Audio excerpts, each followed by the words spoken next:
G20 का आगाज हो चुका है, मेहमान आ चुके हैं, लेकिन इस बीच चीन भारत के लिए मुसीबत बन रहा है। चलिए, चीन से तो उम्मीद की जा सकती है क्योंकि उसकी फितरत भारत को पता है, लेकिन रूस भारत के लिए अड़ंगा क्यों बन रहा है?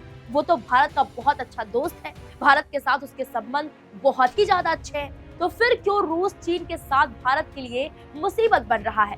दरअसल G20 शिखर सम्मेलन से एक दिन पहले तक ये बिल्कुल स्पष्ट नहीं हो पाया कि नेताओं के घोषणा पत्र में यूक्रेन संकट का जिक्र होगा या नहीं। चीन इस विवादास्पद मुद्दे के साथ साथ जलवायु परिवर्तन सहित कुछ अन्य प्रस्तावों पर आम सहमति तक पहुंचने में मुख्य बाधा बनकर उभरता दिख रहा है। मीडिया रिपोर्ट्स के मुताबिक विवादास्पद मुद्दे पर अभी तक कोई ठोस सहमति नहीं बन पाई है और G20 शेरपा इसका सौहार्दपूर्ण समाधान खोजने के लिए गहन बातचीत कर रहे हैं। उन्होंने कहा कि सभी पेचीदा मुद्दों पर बातचीत जारी है और सकारात्मक नतीजे आने की उम्मीद है। मीडिया रिपोर्ट्स ने बताया कि G7 देश यूक्रेन युद्ध के संदर्भ के बिना किसी भी नेता की घोषणा से सहमत नहीं है।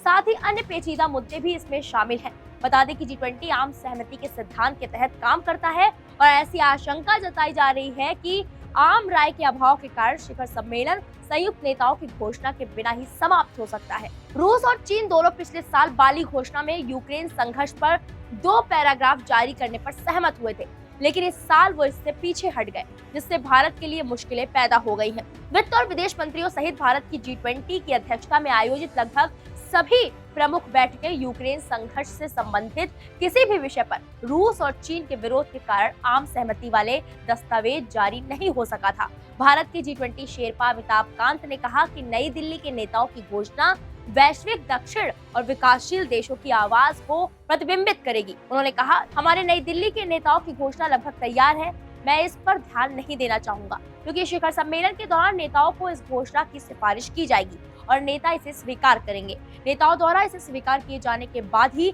हम वास्तविक उपलब्धियों के बारे में बता सकेंगे। विदेश सचिव विनय मोहन क्वात्रा ने नई दिल्ली में यूक्रेन संघर्ष की संभावना पर एक सवाल के जवाब में कहा, भारत की उम्मीद है कि सभी G20 सदस्य आम सहमति की ओर बढ़ेंगे और हमें बयान की घोषणा पर आम सहमति की उम्मीद है। इस बीच यूरोपीय परिषद के अध्यक्ष चार्ल्स मिशेल ने कहा, यूरोपीय संघ आम सहमति से घोषणा पत्र की अंतिम रूप देने के भारत के प्रयासों का समर्थन करता है, लेकिन यूरोपीय संघ रूस की आक्रामकता के सामने यूक्रेन का समर्थन करने के लिए दृढ़ और एकजुट है। यूक्रेन संकट के कारण नेताओं के घोषणा पत्र में रुकावट आने की आशंका के बारे में पूछे जाने पर मिशेल ने कहा, मुझे नहीं पता कि यह संभव है या नहीं। अंतिम विज्ञप्ति पर सहमति बनेगी, हम देखेंगे, लेकिन हम अपने सिद्धांतों की रक्षा करेंगे और भारत द्वारा किए गए प्रयासों का भी समर्थन करेंगे। बताया जा रहा है कि G20 सदस्य देश वैश्विक सकल घरेलू उत्पाद का लगभग 85%, वैश्विक व्यापार का 75% से अधिक और विश्व जनसंख्या का लगभग 2/3 प्रतिनिधित्व करते हैं।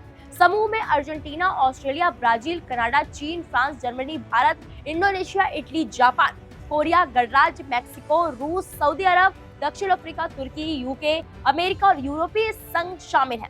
जानकारी के बता दें कि G20 का गठन 1999 में हुआ था।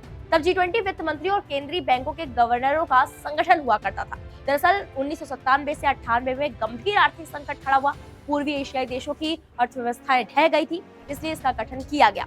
2007 से 8 में आई मंदी के बाद इसे शीर्ष नेताओं के संगठन में तब्दील कर दिया गया। 2009 और 2010 में साल में 2 बार G20 समिट का आयोजन होता था। 2011 के बाद से ये साल में 1 बार होने लगा। फिलहाल इस पूरे मामले पर आपकी क्या राय है, कमेंट बॉक्स में जाकर जरूर बताएं। वीके न्यूज, राष्ट्र के नाम।